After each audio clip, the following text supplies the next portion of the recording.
Hello guys, I am Nikki और आप देख रहे हैं अपना YouTube channel IQ students point. Guys, जैसा कि आपको पता है कि हमारे YouTube channel IQ students point पर political honours main course subject की क्लासेस के साथ साथ उसके जो स्किल एनहेंसमेंट कोर्स है योर लॉ योर राइट उसकी क्लास भी स्टार्ट है। बाकी प्रोग्राम की और बीकॉम ऑनर्स बीकॉम प्रोग्राम सभी की क्लासेस आपको प्रोवाइड की गई हैं हमारे IQ स्टूडेंट यूट्यूब चैनल पर। ओके, सो अब जो है आज की क्लास है 4th क्लास और इसमें आप unit 3 equality and non discrimination के बारे में पढ़ेंगे। इस यूनिट को 4 टॉपिक्स में डिवाइड किया गया है, जेंडर, कास्ट, क्लास और डिसेबिलिटी। आज हम जेंडर पढ़ेंगे। ओके, जेंडर को 3 टॉपिक्स में डिवाइड किया है, डोमेस्टिक वायलेंस, रेप और सेक्सुअल हैरेसमेंट। अब हम इसके बारे में पढ़ेंगे। सबसे पहले हम घरेलू हिंसा देखते हैं, डोमेस्टिक वायलेंस। देखो, डोमेस्टिक वायलेंस किसी भी रूप में हो सकता है, मारपीट के रूप में या जो मैरिड लड़की गई है घर, जिसके घर में गई है लड़की, उसका आना जाना बंद, खाना पीना बंद, उसको बहुत टॉर्चर किया जा रहा हो, वो होती हैं घरेलू हिंसाएं। ठीक है, भारत में कई घरेलू हिंसा कानून है। सबसे शुरुआती कानून दहेज प्रतिषेध अधिनियम 1961 में था। क्यों था? देखो, इस टाइम से पहले तक और अब तक होता है ऐसा, लेकिन इस टाइम से पहले तक ऐसा है कि बहुत सारे ना दहेज की वजह से लड़कियों को या तो पेरेंट्स खुद के उनके मार देते थे कि हम इतना दहेज नहीं दे सकते, या फिर वो जिस घर में शादी होकर जाती थी वो लड़के वाले मार देते थे कि यार तू लेकर ही क्या आई है, तू यूं है, तू जाहिल है, तुझे काम नहीं आता, कुछ नहीं आता। जबकि लड़की अपना घर छोड़कर आई है, वो लोग तब भी नहीं देखते कि मतलब तुम लोग दहेज मांग रहे हो, भिखारी हो क्या? अरे लड़का मतलब काम करता है तभी तो शादी करी है उसने, ऐसे थोड़ी या दहेज के बलबूते पे थोड़ी जिएगा कोई। तो उसके लिए दहेज प्रथा ये कानून निकला था 1961 में और इसकी वजह से इस अपराध को रोकने में काफ़ी हेल्प हुई थी। ठीक है, फिर उसके बाद ही 1961 के इस कानून को मजबूत करने की कोशिश करी गई और 1983 और 1986 में 2 नई धाराएं 498A और 304B IPC के तहत जोड़ी गई। ठीक है, सबसे हालिया कानून घरेलू हिंसा से महिलाओं का संरक्षण अधिनियम PWDVA 2005 है। अब आप लोग मुझे कमेंट बॉक्स में PWDVA की फुल फॉर्म बताओगे। आप लोगों को पता है, आप लोगों ने 12th में भी पढ़ी है और आप लोगों ने कहीं ना कहीं तो सुना ही होगा ज़रूर। तो प्लीज़ आप लोग मुझे कमेंट में ज़रूर बताना PWDA की फुल फॉर्म क्या है। घरेलू हिंसा को वयस्क द्वारा एक रिश्ते में दुरुपयोग की गई शक्ति द्वारा को नियंत्रित करने और वर्णित किया जा सकता है। यह हिंसा और दुर्व्यवहार के अन्य रूपों के माध्यम एक रिश्ते में कंट्रोल और डर की स्थापना करता है। ठीक है, यह हिंसा शारीरिक हमला, मनोवैज्ञानिक शोषण, सामाजिक शोषण, वित्तीय शोषण, यौन हमला का रूप ले सकती है। हालांकि जो ये घरेलू हिंसा का परिभाषा अधिनियम की धारा 3 में इसको दिया गया है। देखो, मैंने आपको अभी बता दिया है कि ये जो घरेलू हिंसा है किस किस तरीके से हो सकती है। एक मेंटली टॉर्चर भी किया जाता है। क्या बोल दिया? जो जिसके घर वो शादी होकर गई है उसकी जो मदर है, जस्ट लाइक उस लड़की की सास जिसको बोलते हैं, उनने तू आई क्या है लेकर, तेरे घर से आया ही क्या है, गरीब है, यूं है, वो है ना? ठीक है, वो मेंटली टॉर्चर हो रही है, वो बेचारी वहाँ रह भी रही है और मेंटली टॉर्चर भी हो रही है। कहाँ जाएगी वो? घर जाएगी, घर वाले कहेंगे यार लड़की वापस आ गई, और घर वाले कहते हैं भाई तुम तो पराया धन हो, तुम तो दूसरे घर जाओगी, और सास बोलती है तुम तो दूसरे घर से आई हो। अब तो क्या करे लड़की? जाहिर है मेंटली टॉर्चर ही होगी। ठीक है, उसके दूसरे उस पर वो शारीरिक उसको जो शोषण दिया जाता है, जैसे मारपीट करना या उसको बांध कर रखना। बहुत सारे देखे होंगे आपने ऐसे मेंटल, आप लोग फिल्म तो देखते ही होंगे, ऐसी बात तो नहीं है, आप कभी नोट करना जैसे ऐसी फिल्में देखना, तो उसमें दिखाते हैं उसको शारीरिक शोषण कैसे होता है, उसको मारपीट करते हैं, बांध के रख देते हैं, खाना नहीं देते, ऐसा सब कुछ करना। ठीक है, तो इस सब चीज़ों को IPC की धारा 3 के तहत इसमें कानून बनाया गया है, रखा भी गया है। और मैंने आपको पीछे बता दिया है कि 1961 के बाद 83 और 86 में 498A और 304B IPC में जोड़ी गई है घरेलू हिंसा को ही रोकने के लिए। PWDVA की फुल फॉर्म मैंने आपसे पूछी है, आप लोग मुझे ज़रूर बताइएगा। उसके तहत सबसे महत्वपूर्ण परिभाषा क्या है घरेलू हिंसा की? देखो, घरेलू हिंसा की परिभाषा अच्छी तरह से लिखित और व्यापक और समग्र है। ये मानसिक साथ ही शारीरिक शोषण को कवर करता है, उत्पीड़न, जबरदस्ती, स्वास्थ्य को नुकसान, सुरक्षा। इसके अलावा निम्नलिखित के लिए ये विशेष परिभाषाएं हैं। मैंने आपको अभी पीछे बिल्कुल क्लियर कर दिया है कि शारीरिक शोषण, मनोवैज्ञानिक, एक मेंटली टॉर्चर, उसको बहुत तरीकों से उसको टॉर्चर किया जाता है।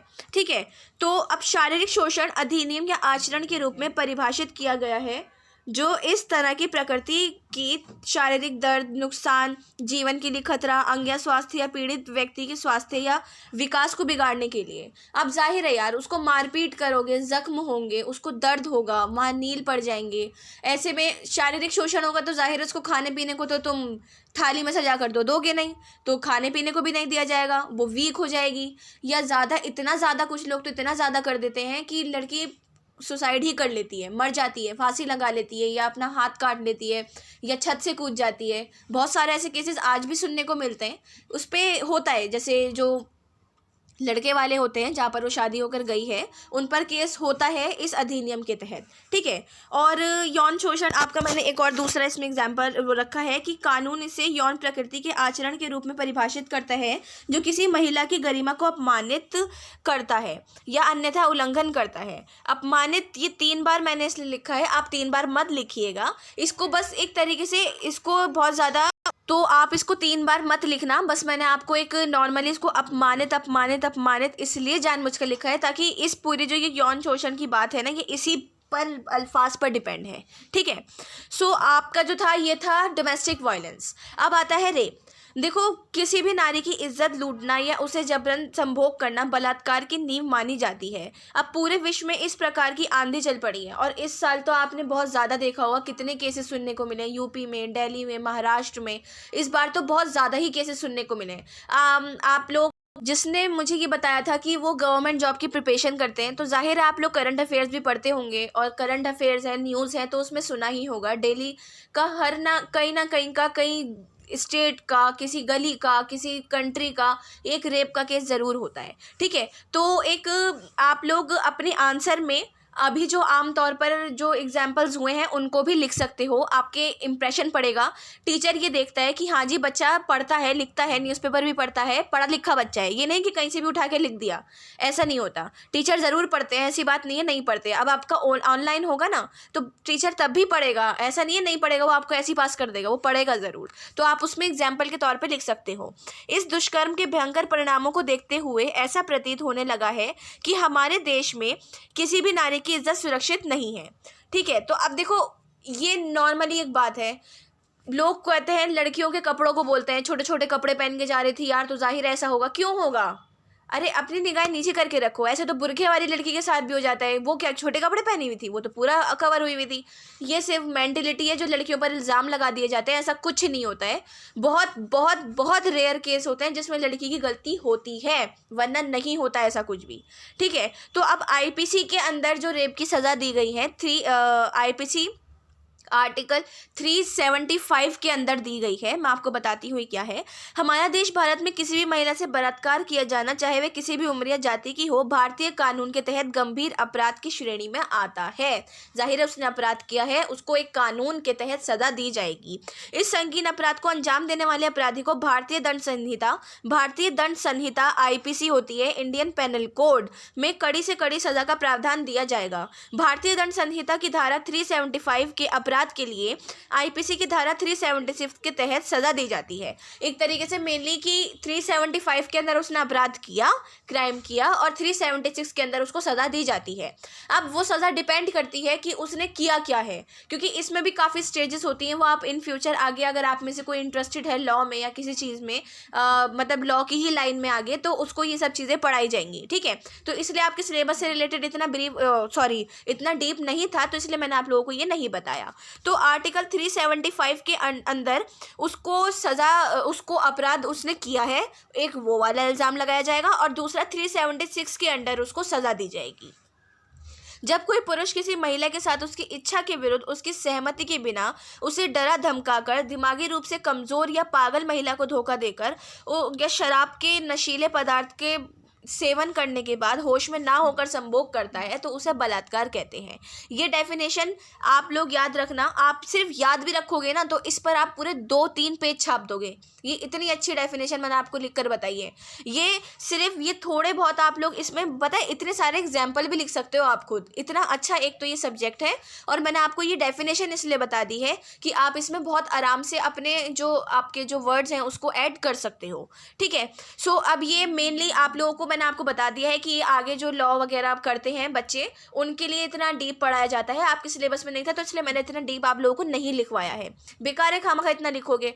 तो एक मेनली उसे सबसे पहला पॉइंट, उसे डरा धमका कर, जान की धमकी देकर, या तो हम तुझे मार देंगे, या घर वालों को किसी को कहा कि हम उसको मार देंगे, उसको किडनैप कर देंगे, उस पर एसिड फेंक देंगे, ठीक है, इन सब की उस पर उसको डरा धमका कर, या कोई नशे की हालत में है लड़की और उसको ले जाने के बहाने से, या फिर उसको ये कह के कि हम तुम्हारी हेल्प करेंगे, या जो भी है, वो अपराध के अंदर आता है। ये नहीं कि उसको यार कर दिया चलो ठीक है, नहीं, वो अपराध के अंदर आता है।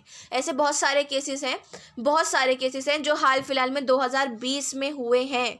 आप वो भी लिख सकते हो, और इन केस आप गूगल पर डालकर देखना कि और भी केसेस निकल सकते, तो आप किसी भी उसका एक एग्जाम्पल लिख सकते हो, इम्प्रेशन अच्छा पड़ेगा, ठीक है।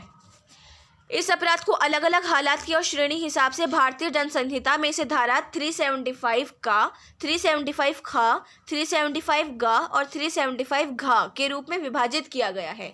जस्ट लाइक कैसे, उससे बस जैसे कहीं ले जाया ही, उसके साथ कुछ नहीं किया, तो 375 का लगा दी, या खा में से कोई सा आर्टिकल इनमें से है वो लगा दिया। ऐसे अलग अलग उसमें बांटा गया है, इसलिए इन्होंने इतनी सारी धाराएं लिखवाई हैं। मैंने आपको बता दिया है और ये लिखनी ज़रूरी है। इनमें विभाजित किया गया है, और IPC की धारा 375 में केवल पुरुष द्वारा महिलाओं के साथ बलात्कार करने की घटनाओं के बारे में बताया गया है, ठीक है। सिर्फ 375 जो है वो इसके अंदर ही बस रेप के बारे में ही लिखा गया है, तो ये IPC के अंदर रेप के लिए 375 ही रखी गई है। अब भारतीय दंड संहिता की धारा 375 और धारा 376 दोनों को एक दूसरे के लिए ही बनाया गया है। जस्ट लाइक बोलते हैं ना कि हाँ ये जोड़ी अच्छी है, ये इन दोनों को एक दूसरे के लिए बनाया गया था, तो इन दोनों आर्टिकल्स को एक दूसरे के लिए ही बनाया गया है। क्यों, मैं आपको पीछे बता चुकी हूँ। 375 अपराध करने पर लगाई जाती है और 376 के तहत उसको सज़ा दी जाती है, ठीक है। और धारा 376 में एक व्यक्ति द्वारा किसी महिला के साथ बलात्कार करने की सज़ा के बारे में बताया गया है। बहुत डीप है ये, जाहिर है संविधान लिखित है, और जब इतने सारे आर्टिकल्स, इतनी सारी धाराएं बटी हुई हैं, तो जाहिर है डीप ही होगा। तो वो तो आप इन फ्यूचर पढ़ोगे, अभी आपका इतने काम का नहीं है, बट मैंने फिर भी आपको नॉलेज के लिए बता दिया कि आप जब आंसर लिखने बैठो ना, तो आप बहुत आराम से इसको कवर कर सकते हो अगर क्वेश्चन कोई आता भी है तो। डोंट वरी, ये कंप्लीट होने के बाद, ये जो सब्जेक्ट हमारा कंप्लीट हो जाएगा, मैं आप लोगों को क्वेश्चन भी बताऊंगी, कोई ऐसी बात नहीं है। आप बेफिक्र होकर आराम से अपने नोट्स तैयार करो। ओके, सो ये हमारा जो रेप का था और जो ये डोमेस्टिक वायलेंस था, ये कंप्लीट हो गया। अब हम सेक्सुअल हैरेसमेंट पढ़ेंगे, यौन उत्पीड़न। देखो, यौन उत्पीड़न हमारे समाज के विकृत मानसिकता वाले लोगों के द्वारा किए जाने वाले ऐसा काम है जो समाज को दूषित करता है। किसी भी प्रकार की यौन गतिविधि जिसमें आपकी सहमति ना हो, उसे सेक्सुअल हैरेसमेंट कहते हैं, ठीक है। यौन उत्पीड़न से संबंधित कानून प्रावधान। कानूनी रूप से यौन उत्पीड़न में कई तरह की गतिविधियों को शामिल किया गया है। इसमें संबंधित IPC की धारा 370 में कुछ नए वर्गों को जोड़ा गया है। इसमें बलात्कार की परिभाषा में भी कुछ बदलाव किए गए हैं। इसके अलावा रेप को भी कानून की अन्य धारा में विस्तार पूर्वक समझाया गया है।